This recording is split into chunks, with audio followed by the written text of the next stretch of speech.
И снова здравствуйте, мои уважаемые зрители. На дворе у нас продолжается 7 марта, и следующий мой материал также будет посвящен сводке с фронтов. Причем я отдельно хочу поговорить об одном отдельно взятом фронте, где российские войска одержали очень важную, я бы даже сказал, ключевую победу. Речь идет о взятии Изюма. То есть пришли сообщения о том, что российские войска не только прорвали фронт и закрепились на южном берегу Северского Донца, но и уже почти зачистили город и начинают развивать наступление на юг.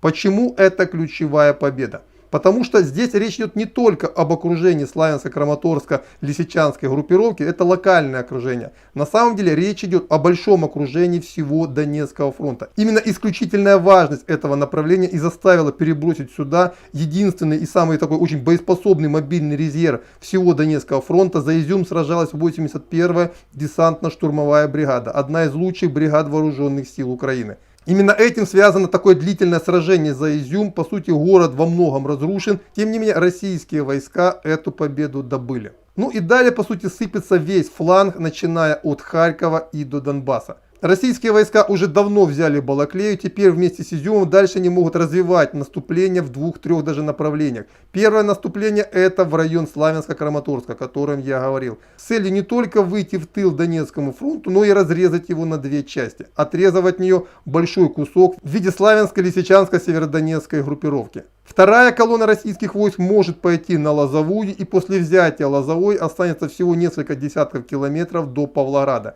Таким образом будет перерезана последняя трасса, которая связывает Донецкую группировку с Большой землей, а именно с Днепропетровском. Ну и третье направление, где российские войска могут развивать свой успех, это Красноград. А Красноград, взятие Краснограда, по сути, приведет к почти полному окружению Харькова.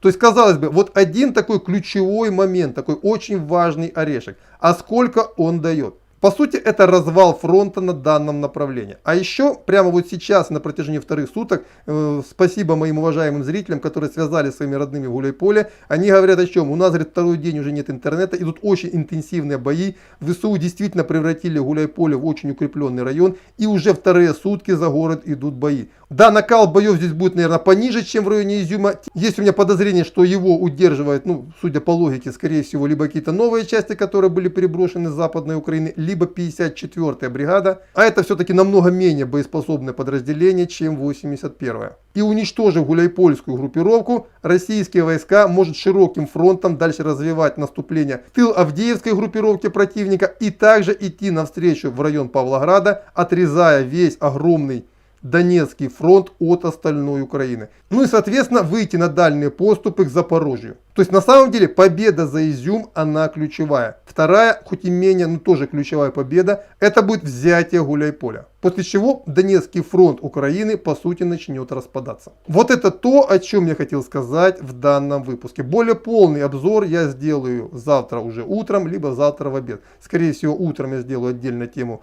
ну, более глобальную, а обзор я, скорее всего, сделаю в районе обеда. На этом пока все. До свидания. Подписывайтесь на канал. Ну и до новых встреч.